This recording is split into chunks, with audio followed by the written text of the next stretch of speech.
Hello everyone, welcome to our YouTube channel June पॉलिटिकॉन।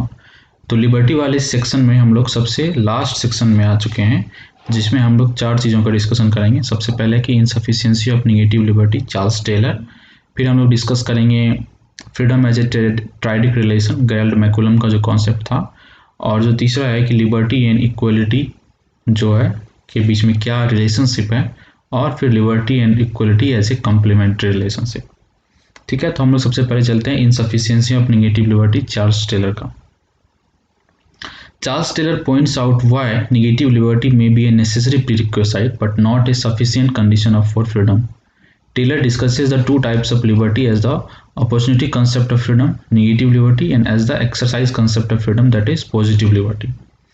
दो प्रकार की लिबर्टी हमारे पास, एक अपॉर्चुनिटी कॉन्सेप्ट और एक exercise concept. For Taylor the concept of freedom is inclusive of the concept of self realisation. जब हम टेलर के लिए जो कॉन्सेप्ट है फ्रीडम का, वो इस बात में हमेशा इंक्लूसिव वो इसके साथ है कि सेल्फ रिलाइजेशन उसमें होना चाहिए। अब the notion of self realisation is unique to each individual and can only be worked out independently. ठीक है, अब जो सेल्फ रियलाइजेशन का जो पूरा नोशन है वो हर एक इंडिविजुअल पे डिपेंड करता है और वो इंडिपेंडेंटली काम होना चाहिए। Taylor feels that a pure opportunity concept of freedom is inadequate to attain freedom inclusive of self-realization. We can't say that someone is free on a self-realization view if he is totally unrealized. For example, if you have the potential to sing well to the extent that nobody goes out of the way to deny you opportunities, your sphere of negative liberty has not been violated. However, you are not liberated till you don't exercise the freedom to realize your potential as a singer. मतलब आप इस बात को self realise तो कर लिए हैं कि हाँ हम एक अच्छे सिंगर बन सकते हैं। अब तो आपको वहाँ पे आपका नेगेटिव लिबर्टी वॉयलेट नहीं हुआ है, लेकिन सेल्फ रियलाइजेशन के बाद कि आप अच्छे सिंगर हैं, आपने गाना गाया, यदि जब तक आप गाना नहीं गा रहे हैं इसका मतलब है कि आप लिबरेट नहीं हुए हैं। This exercise of freedom is further qualified. Merely exercising freedom does not lead to the attainment of self-realization. There are certain conditions put on one's motivation to qualify the exercise concept of freedom as a cost for the attainment of self-realization. और केवल उसके बावजूद एक तो ये है कि आप रियलाइज कर लें कि हम अच्छे सिंगर हैं और तो आपका नेगेटिव लिबर्टी वायलेट नहीं हुआ। आप गाना गाने गाए या नहीं गाए, तो जब तक नहीं गाए हैं तब तक नेगेटिव लिबर्टी, तो तब तक आपका जो है आप खुद को लिबरेट नहीं कर लें। लेकिन जब गा भी लिए हैं तो इसका मतलब ये नहीं है कि आप खुद को सेल्फ रियलाइजेशन के लास्ट फेज पे पहुंच चुके हैं, क्योंकि आपका फिर मोटिवेशन चेक किया जाएगा कि आप गाना गा रहे हैं तो किस कारण से गा रहे हैं। One is not free if one is motivated through fear in authentically internalised standards और फॉल्स कॉन्शियसनेस। यदि आपको इस बात के लिए मोटिवेट किया गया था डर के कारण, या फिर कुछ इन ऑथेंटिकली इंटरनलाइज स्टैंडर्ड्स होता है कि यदि आपकी दोस्त ना, so if you exercise your potential to be good singer because somebody coerces you, or you think it will elevate your social standing, or you think of it as a way to be popular among friends, then the cost for self realization is a motivated one. Taylor also states that the subject cannot be the final authority on whether one's desires are authentic. This is because others may know us better than we know ourselves. तो जो आपका self realisation है, जो आपका motivation है, वो भी check किया जाएगा। और यदि मोटिवेशन इस बात पे आया है कि आपको किसी और ने डरा धमका के, या किसी ने इस कारण से आप गाने जा रहे हैं कि आपको सोशल स्टैंडिंग में ज़्यादा अच्छे से पोजीशन मिलेगा और फ्रेंड्स के बीच में पॉपुलर होंगे आप, तो मोटिवेटेड वन है, तो सेल्फ रियलाइजेशन पूरी तरीके से नहीं हुआ, किसी ने आपको मोटिवेट किया है। तो Taylor also states that the subject जो है वो, मतलब हम जो है, जरूरी नहीं कि हम फाइनल अथॉरिटी हैं अपने ऊपर खुद के डिजायर्स को पहुंचाने के लिए। हो सकता है कि कोई दूसरा हमसे ज़्यादा बेहतर खुद मुझे जाने, तो ये भी एक इसमें कंडीशंस उन्हें दिया। तो मेनली ये दिखाने की कोशिश कर रहे हैं चार्ल्स टेलर जी कि जो नेगेटिव लिबर्टी है वो इनसफिशिएंट है और हमें नेगेटिव और पॉजिटिव दोनों को लेकर के साथ में चलना पड़ेगा। टेलर जो है रूसो को बोला था कि रूसो जो है is prone to totalitarian manipulation को, क्यों वहाँ पे हमें लॉ को जो है ऑबे करना पड़ता है, और जब लॉ को ऑबे करना पड़ता है where the right path helps in the realisation of one's higher self, this however can have authoritarian and totalitarian implications. ठीक है, तो क्वेश्चन में आ सकता है कि किसने ऐसा कहा था कि रूसो का जो लिबर्टी, जो पॉजिटिव लिबर्टी का कंसेप्ट है वो टोटलिटेरियन हो सकता है। ठीक है, प्रोन टू टोटलिटेरियन मैनिपुलेशन, तो चार्ल्स टेलर ने कहा था। लिबर्टी इसमें freedom as a triadic relation, ठीक है, त्रिसंबंधी है। गैरल मैकुलम थे, उन्होंने ये कहा था। तो ये पूछ सकता है एग्जाम में इस टाइप से कि फ्रीडम लिबर्टी को freedom as a triadic relation किसने दिया था, तो गैरल MacCallum 1967। There is a whole range of possible interpretation और conception of the single concept of liberty. उन्होंने ये कहा कि X is free from Y to do और बिकम, और नॉट टू डू और बिकम जेड। उन्होंने ये कहा कि एक्स जो है इज फ्री फ्रॉम वाई, मतलब सपोज दैट कोई एक व्यक्ति जो है किसी दूसरे व्यक्ति से फ्री है टू डू करने के लिए या नहीं करने के लिए, या जेड बनने के लिए। तो according to MacCallum a subject और agent is free from certain constraints और प्रिवेंटिंग कंडीशन टू डू और बिकम सर्टेन थिंग्स।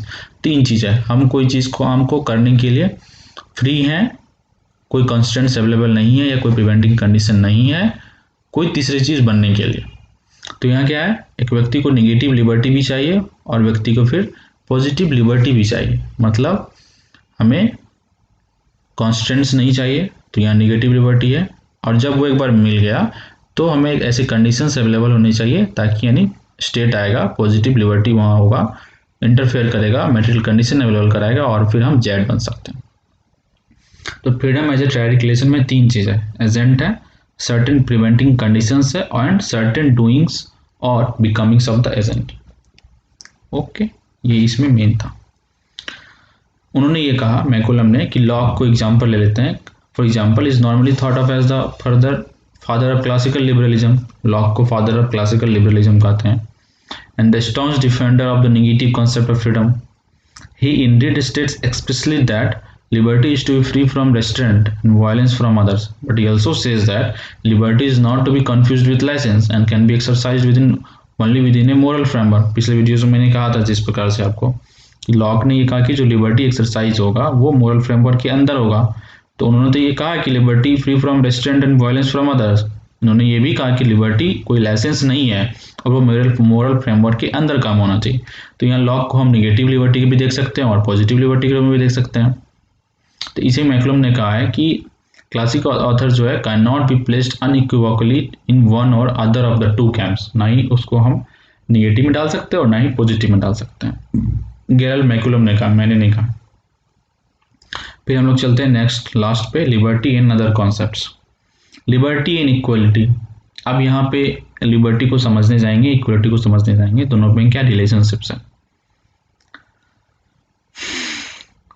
अब द मोस्ट कॉमन रीजन जो होता है लिबर्टी एंड इक्वलिटी में कॉन्फ्लिक्ट होने का क्या है, scarcity of resources and nature of its distribution. Liberty का ध्यान रखेंगे दो चीज़ें कि किसी को हम अपॉर्चुनिटी दे रहे हैं लिबर्टी का एक्सरसाइज करने का, opportunity concept of freedom and exercise concept of freedom. और इक्वलिटी दो चीज़ें, equality of opportunity and equality of outcome. जो इक्वलिटी ऑफ अपॉर्चुनिटी है वो लिबरल व्यूज़ में देखा जाता है और जो इक्वलिटी ऑफ आउटकम है वो सोशलिस्ट व्यू में देखा जाता है। इसमें मेनली कॉन्फ्लिक्ट कहाँ पे होगा, पढ़ते हैं इसको। Liberty and equality conflict with each other when equality is understood as equality of outcome and liberty is understood as freedom to choose. अब लिबर्टी एंड इक्वलिटी में कॉन्फ्लिक्ट वहाँ होगा जब इक्वलिटी को हम ये समझेंगे कि इक्वलिटी ऑफ आउटकम है और लिबर्टी को तब जब लिबर्टी फ्रीडम टू चूज है। अब equality as equality of outcome tends to work as a levelling mechanism. This consequently reduces the freedom of choice by restricting the availability of outcome। अब अगर हम किसी इक्वलिटी ऑफ आउटकम की बात करने जाएंगे तो फ्रीडम ऑफ चॉइस जो है हमारा रिस्ट्रिक्ट हो रहा है। मेनली इसमें ये कहने की बात है, the stress on equality of outcome thus is at the cost of the liberty to choose. इस एग्जाम्पल के थ्रू हम लोग समझते हैं कि दो सिबलिंग्स हैं और हमारे पास एक रोटी है। अब हमें एक रोटी को खिलाना है दोनों के बीच। दो सिबलिंग्स है, दोनों के सामने दो रोटी रखा हुआ है। अब अगर हम फ्रीडम टू चूज वाले कॉन्सेप्ट पे जाएंगे, लिबर्टी पे, तो हम ये कहेंगे कि चलो किसी एक को दोनों रोटी खिला दो, एटलीस्ट एक के पास तो फ्रीडम ऑफ चॉइस करने का पूरा रहा, एटलीस्ट एक के पास तो लिबर्टी मिला, ठीक है। तो इसमें क्या हुआ कि एक को तो लिबर्टी मिल गया लेकिन दूसरे को नहीं मिला फ्रीडम ऑफ चॉइस, तो ये भी तो अनफेयर है। दूसरा इक्वलिटी ऑफ आउटकम में ये होगा कि चलो 2 रोटी है तो एक रोटी है तो एक रोटी हम आधा इसको दे देते हैं एक सिबलिंग को, एक भाई को, और एक रोटी जो है दूसरे भाई को दे देते हैं। तो इसमें इक्वलिटी ऑफ आउटकम तो हो गया, लेकिन जो फ्रीडम ऑफ चॉइस है उसके साथ हम लोग जो है खिलवाड़ कर दिए, तो ये भी अनफेयर हो गया। तो ये जो पूरा कॉन्सेप्ट है लिबर्टी और इक्वलिटी में जो कॉन्फ्लिक्ट हो रहा है, इसको दूर करने के लिए आए हमारे पास जॉन रॉल्स। जॉन रॉल्स एक सोशल कॉन्ट्रैक्ट थ्योरिस्ट थे 20th सेंचुरी के, attempted to reconcile the values of liberty in equality to the veil of ignorance argument. Veil of ignorance इनका आर्गुमेंट है, आगे हम लोग अच्छे से डिस्कस करेंगे जॉन रॉल्स की पूरी थ्योरी को। The motive behind this was as much to secure the inviolability of liberty as welfarish and redistributive ideals of equality। तो उन्होंने लिबर्टी और इक्वलिटी को एक दूसरे से जो है मिक्स करके एक बेस्ट आर्गुमेंट निकालने का कोशिश किया। तो रॉल्स के according developed scheme of basic liberties in his work a theory of justice 1971। The basic liberties are those that free and equal person with the relevant moral capacities would choose in what he calls the original position। तो उनके हिसाब से वो एक hypothetical concept सब कुछ बनाए कि एक ओरिजिनल पोजीशन होगा, उसमें वेल ऑफ इग्नोरेंस लगा होगा और हमें कुछ चीज़ को चूज करने के लिए दिया जाएगा। Original position is a position where individuals divide liberties and resources in society without knowing their placement in society। अब उस ओरिजिनल पोजीशन में हमें क्या करना है कि हमारे पास सारे रिसोर्सेज अवेलेबल है और हमें जो है रिसोर्सेज को डिस्ट्रीब्यूट करना है, लेकिन उसमें कंडीशन ये होगा कि हमें खुद को ये बात पता नहीं होगा कि हम जो है सोसाइटी में किस लेवल पे हैं। तो according to Rawls this basic liberties consist in freedom of thought and liberty of conscience, the political liberties and freedom of association, as well as the freedom specified by the liberty and integrity of the person, and finally the rights and liberties covered by the rule of law। और जो basic liberties होगा वो उसमें ये सारी चीजें होंगी। To resolve conflict between various liberties, Rawls suggests that the institutional rules that define these liberties must be adjusted so that they fit into a coherent scheme of liberties। The scheme is secured equally for all citizens। In the Rawlsian scheme, redistribution of resources to bring about equality is qualified by two conditions: that the basic liberties will not be infringed upon, and the increase of resources at any level should not be at the cost of the worst of person। तो दूसरा theory है, जो दूसरा condition है उनका, उसी को हम लोग कहते हैं डिफरेंस प्रिंसिपल। डिफरेंस प्रिंसिपल में ये होता है कि इनइक्वालिटी वहां पे एक्सरसाइज किया जा सकता है जहां पे वो सोसाइटी के सबसे डिप्राइव्ड जो लोग हैं उनके अगर बेनिफिट के लिए किया जा रहा है तो उनका जो रीडिस्ट्रीब्यूशन प्रिंसिपल होगा उसमें दो चीज़ों का ध्यान रखना है कि बेसिक लिबर्टी किसी का भी इन्फ्लुएंस नहीं होगा, बेसिक लिबर्टीज में ये सब चीज़ें आती हैं। और दूसरा क्या है कि जो भी हम रिसोर्सेज का रीडिस्ट्रीब्यूशन करेंगे वो वर्स्ट ऑफ पर्सन जो सोसाइटी के उसके कॉस्ट के बेसिस पे नहीं होगा। ठीक है, हम लोग नेक्स्ट वीडियो में बहुत अच्छे से और इस पे रॉल्स की पूरी थ्योरी ऑफ जस्टिस पे बात करेंगे। इक्वलिटी एंड लिबर्टी एक कम्प्लीमेंट्री रिलेशन। अब लिबर्टी और इक्वलिटी दोनों अलग अलग चीज़ें नहीं है। Even equality, liberty, rights, justice, ये सब चीज़ों को हमें साथ में लेके चलना होता है। मैंने पिछले कई बार कहा आप लोगों को। तो इसी में इस बात को दिखाने की कोशिश किया गया है कि जो लॉक थे वो भी ये कहा करते थे कि equality accompanies the concept liberty in the view of most thinkers. For Locke, natural rights inclusive of liberty are regulated by natural law characterised by equality. Even जो लॉक का जो पूरा थ्योरी था उसमें लिबर्टी भी जो है इक्वलिटी के साथ मिल के चलाना पड़ता था। इवन रॉल्स जो क्या कहते थे, any method of distribution of the liberties और social resources has to conform to the norm of equality.